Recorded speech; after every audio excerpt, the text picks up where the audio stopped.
አርቲስት መሰረት መብራቴ ተንበሸበሸች። ከጠቅላይ ሚኒስትር ዶክተር አብይ አህመድ ታላቅ ስጦታ ተበርክቶላታል። የተነሳው አንበሳ ኢራን የተረፋት የለም። ዘመቻው ለቀናት ይቀጥላል። በእስራኤል እንቅስቃሴ ቆሟል።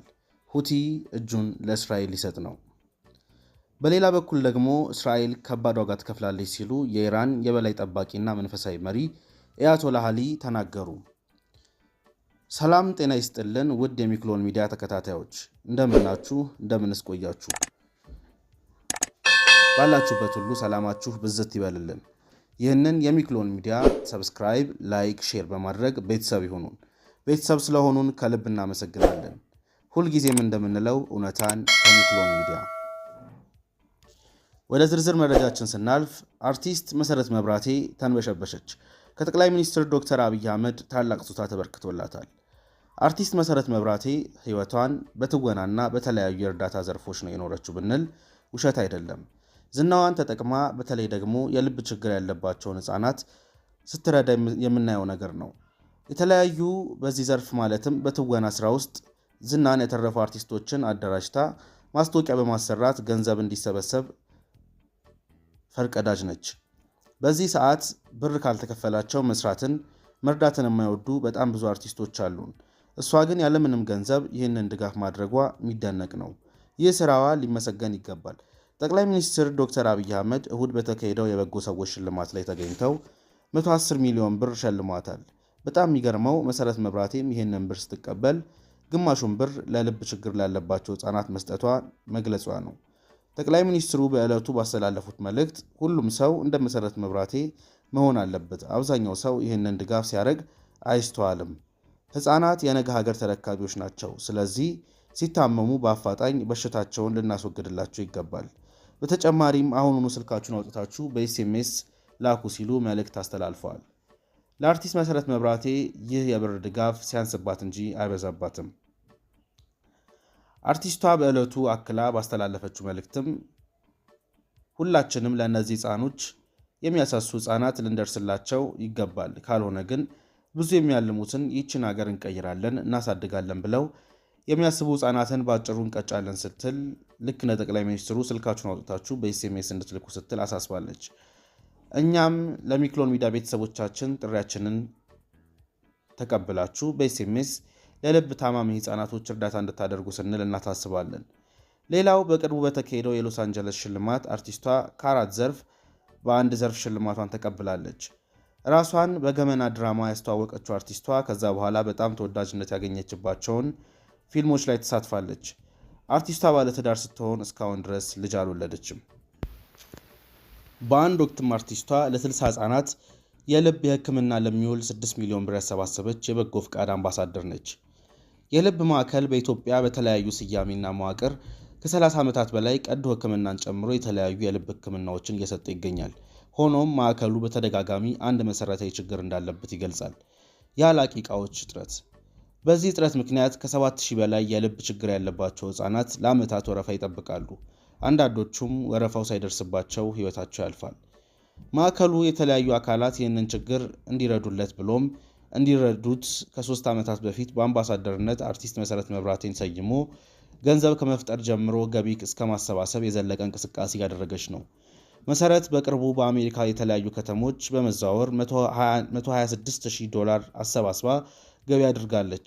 ቢቢሲ ከአርቲስቷ ጋር በልብ ህክምና ማዕከል ውስጥ ያላትን ሚና በተመለከተ ቆይታ አድርጎ ነበር። ስለ አርቲስቷ ይዘንላችሁ የቀረብነው መረጃ ለዛሬ ይህንን ይመስል ነበረ።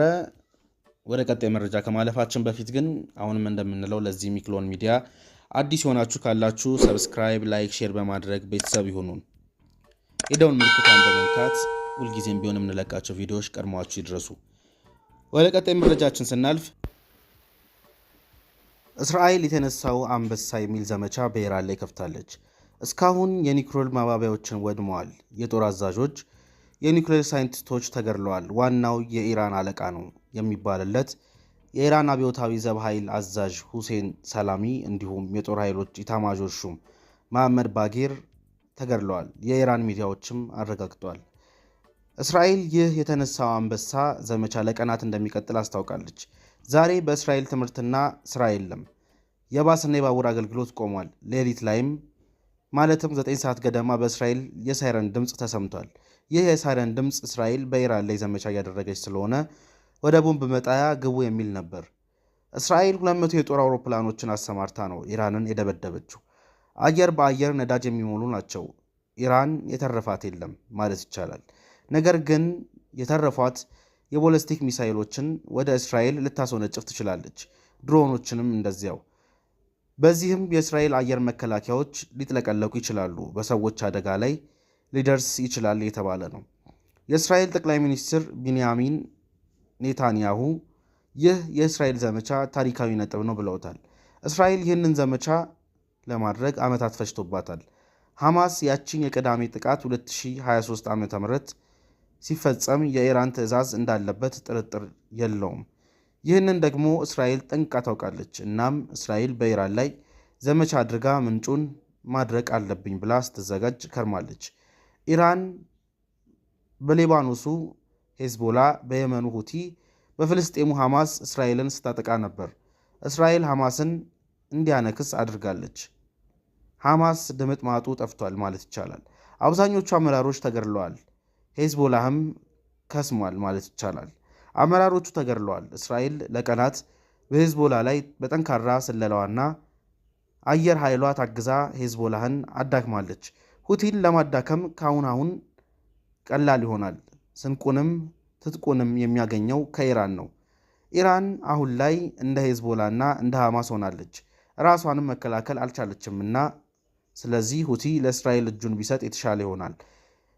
የአበራሽን ጠባሳ ያየ በእሳት አይጫወትም ነው ነገሩ። እስራኤል ማስደመጧን ትቀጥላለች።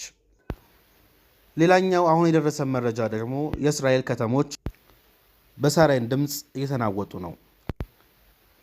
ኢራን በእስራኤል በታሪኳ አይታው የማታውቀውን ጥቃት ተፈጽሞባታል። የኒውክሌር ባለሙያዎች፣ የጦር አዛዦች ተገድለዋል። የኒውክሌር ማብለያዎችም ወድመውባታል። ኢራንም በጽዮናውያን ላይ ሰቅጣጭ ጥቃት እፈጽማለሁ ብላ ዝታ ነበር ቀኑን ሙሉ። አሁን ኢራን ቦላስቲክ ሚሳይሎችን ወደ እስራኤል ተኩሳ በዋናው ከተማው ቴልአቪቭ 3 ሚሳይል ወድቋል። ከባድ የፍንዳታ ድምፅ ተሰምቷል። በኢየሩሳሌም የሳይረን ድምፅ እየተሰማ ነው። በስተመጨረሻም ታምራዊ ከህንድ አውሮፕላን አደጋ የተረፈው ግለሰብ። እስኪ ስለዚህ ደግሞ እንመልከት። ከህንድ የአህመዳድ አውሮፕላን አደጋ አንድ ሰው በህይወት ተገኝቷል። ፖሊስ መጀመሪያ ላይ ማንም አልተረፈም ቢልም አሁን ላይ ታምራዊ መትረፍ አረጋግጧል። ከተረፉት አንዱ እንግሊዛዊ ሲሆን ከመስኮት ዘሎ ህይወቱን ማትረፉ ተዘግቧል። የአይን እማኝ ምስክርነት አውሮፕላኑ ከመሬት ከተነሳ 30 ሰከንዶች አሁን ላይ ታምራዊ መትረፍ አረጋግጧል። ከተረፉት አንዱ እንግሊዛዊ ሲሆን ከመስኮት ዘሎ ህይወቱን ማትረፉ ተዘግቧል። የአይን እማኝ ምስክርነት አውሮፕላኑ ከመሬት ከተነሳ 30 ሰከንዶች በኋላ ከባድ ድምፅ ተሰማ፣ ከዚያም ተከሰከሰ። ሁሉም ነገር በከፍተኛ ፍጥነት ነው የሆነው ሲል የተረፈው እንግሊዛዊ ገልጿል። የሟቾች ቁጥር እስካሁን 290 ሰዎች መሞታቸው ተዘግቧል። ከነዚህ ውስጥም 204 አስከሬኖች ተገኝተዋል። አውሮፕላኑ ሲከሰከስ በመሬት ላይ የነበሩ ሰዎችም አደጋው እንደደረሰባቸው ተጠቁሟል። የአውሮፕላኑ ተሳፋሪዎች 169 ህንዳውያን፣ 53 እንግሊዛውያን፣ 7 ፖርቹጋላውያን እና 1 ካናዳውያን ያካተቱ ነበሩ። አውሮፕላኑ የተከሰከሰው በሐኪሞች ማረፊያ ቤት ሲሆን አንድ ልጅ ከሁለተኛ ፎቅ ላይ በመዝለል እንደተረፈ እናቱ መስክረዋል። የአሜሪካ የውጭ ጉዳይ ሚኒስቴር ምላሽ ማርኮ ሩቢዮ በደረሰው አሰቃቂ አደጋ ልባቸው መሰበሩን ገልጸው ለሟች ቤተሰቦች መጽናናትን ተመኝተዋል። ለዛሬ ዘንላችሁ መረጃ ይህንን ይመስል ነበረ። ለማስታወስ ያክል አርቲስት መሰረት መብራቴ ተንበሸበሸች ከጠቅላይ ሚኒስትር ዶክተር አብይ አህመድ ስጦታ እንደተበረከተላትና የኢራንና የእስራኤል ጦርነት አለማቆሙን ተመልክተናል። ለዚህ ሚዲያ አዲስ የሆናችሁ በድጋሚ ይህንን የሚክሎን ሚዲያ ሰብስክራይብ፣ ላይክ፣ ሼር በማድረግ ቤተሰብ ይሁኑን። ቤተሰብ ስለሆኑን ከልብ እናመሰግናለን። ሁልጊዜም እንደምንለው እውነታን ከሚክሎን ሚዲያ። በሌላ ቪዲዮ እስክንገናኝ ቸርን ሰንብት።